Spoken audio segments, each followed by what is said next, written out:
ahí ni tampoco han tenido gran repercusión, pero están diciendo que en realidad Cuba es la finalización, la culminación de la península de la Florida, que por un accidente geológico nomás se hundió esa península y que reemerge, ¿no es cierto?, en el occidente de Cuba, y en realidad la península de la Florida termina en la ciudad de Santiago de Cuba o en Guantánamo, digamos. O sea, todo esto hace sentido. Fíjate una cosa, porque es que resulta que hay uno de esos secretarios de Estado llamado Seward que llegó a decir que Cuba pertenecía geológicamente a los Estados Unidos. Claro. Es decir, que el Mississippi, que viene arrastrando arenas, esas arenas pasan por el Golfo de México y formaron la isla de Cuba. Así es. De modo que la Providencia había destinado a Cuba para ser de los Estados Unidos, porque geológicamente era así. Esto es una cosa verdaderamente insólita, pero fue promocionada a mediados del siglo XIX por los Estados Unidos. Sí, no, es así, y ellos siguen fieles a eso. Ellos siguen pensando que nosotros...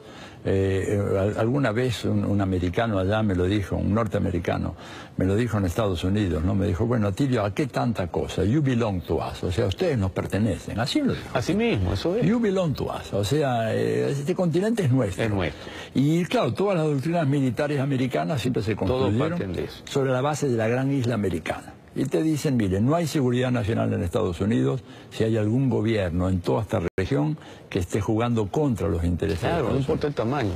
Grenada, que yo lo ponía como ejemplo de la potencia de Reagan en la exposición, en el acto que me interesa Carreño, y Grenada, y bueno, y Nicaragua. Claro. Y Nicaragua y cualquier país centroamericano, fundamentalmente porque ellos empezaron por ahí. Ellos llegaron mucho más tarde a la Argentina, que era una colonia inglesa. Absolutamente. Argentina, Uruguay, esa parte era... Lenin lo dice allá en el texto aquel, ¿no? Colonia inglesa. Llegaron fue ya prácticamente después de la Guerra Mundial, ahí con el contexto de Perón y de Braden y cosas de esas, que realmente se estaban imponiendo allí, pero se manejaron fundamentalmente, y la bananera, la United Fruit es un ejemplo de eso, o sea, de México, todo el Caribe, llegaban hasta Ecuador, llegaban prácticamente hasta Ecuador, y controlaban todo ese territorio. Después de la Guerra Mundial fue cuando prácticamente se imponen por toda América Latina, y incluso con el tema del Brasil. Así es, ahí comienza esta nueva etapa del imperialismo, ¿no? O sea, otra novísima etapa para parafrasear a Lenin. Exacto, sí. Y luego se vuelve a replantear eso ya a partir de los 90, cuando con el gobierno de Clinton se avanza en la desregulación del sistema financiero internacional. Fíjate una cosa, que hay unos autores que han trabajado el tema de la geopolítica actual, que señalan una idea que me parece muy interesante, muy importante.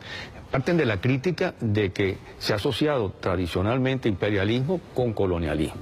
Y por eso el término se utiliza a veces incorrectamente cuando se habla entonces de un imperialismo en el siglo XVII, cuando verdaderamente en términos marxistas el imperialismo necesita un capitalismo desarrollado que sea monopólico. Claro. Eso solo se logra a fines del siglo XIX. Pero entonces lo asocian con colonialismo.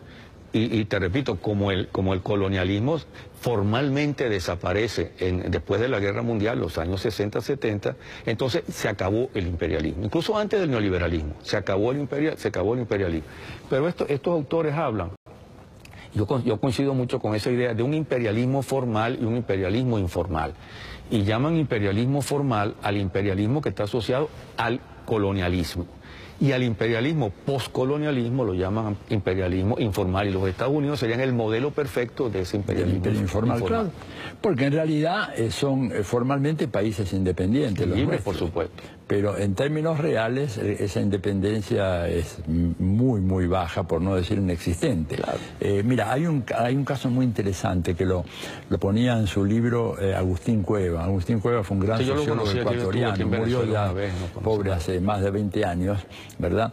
Y él decía que cita en uno de sus libros, que se llama El desarrollo del capitalismo en América Latina, un estudio sobre, bueno, qué significa ser presidente en Honduras. Entonces decía, cualquier decisión importante que se tome en Honduras comienza primero en la base de Palmerola, donde ¿no es cierto? Ese es la persona que realmente decide. La principal base militar. La base militar que está ahí. Y bueno, esa decisión fundamental luego pasa a Washington, donde es examinada en su conjunto para ver todas las implicaciones políticas, sociales, económicas.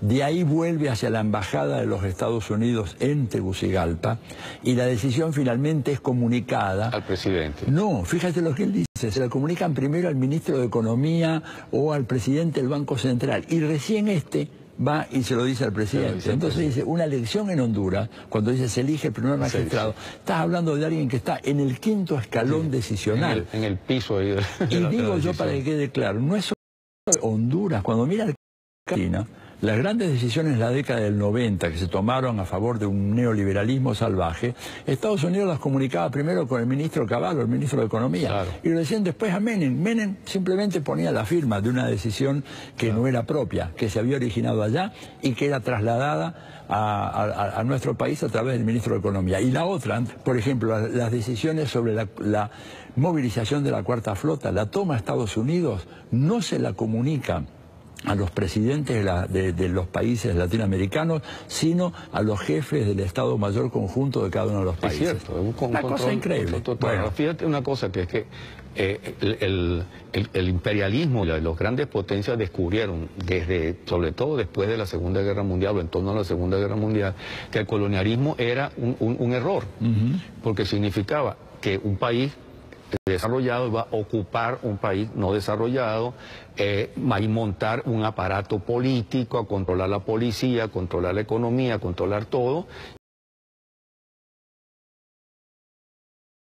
Como se pasó con los países africanos, para que tuvieran su bandera, su himno y todo lo demás, y sin embargo seguían atados al mismo imperialismo. Yo comentaba en la exposición esta, aquí en el Teresa Carreño, aquella declaración de Reagan, donde Reagan dice que la sola existencia de la Unión Soviética es una provocación para los Estados Unidos.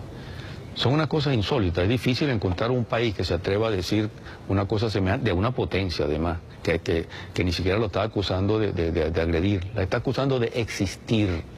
De tal manera que cualquier país que moleste a los Estados Unidos porque no sigue lo que ellos quieren, porque no acepta su sumisión, su dependencia completa de los Estados Unidos, por supuesto es una provocación, y por eso entra el tema de que Venezuela resulta entonces ser una amenaza inusual. Inusual y extraordinaria. Y extraordinaria, exactamente. Claro, están cuidándose un poco las espaldas porque Obama es un hombre bastante hipócrita, entonces es inusual y extraordinario, de verdad, que un país como Venezuela, que es un país pacífico, que es un país que no tiene ninguna capacidad de invadir los Estados Unidos. Yo cité a Pancho Villa, por cierto, que estamos cumpliendo 100 años de la invasión de Pancho Villa, que fue un desastre, pero que uno no deja aplaudirla y de sentir un agradecimiento contra Pancho Villa, viendo que es el único latinoamericano que llegó a meterse en los Estados Unidos. Es decir, en ese contexto, entonces, tiene que cuidarse un poco para mostrar que un país como Venezuela puede ser un peligro para los Estados Unidos. Ya vuelve Milenio Libre.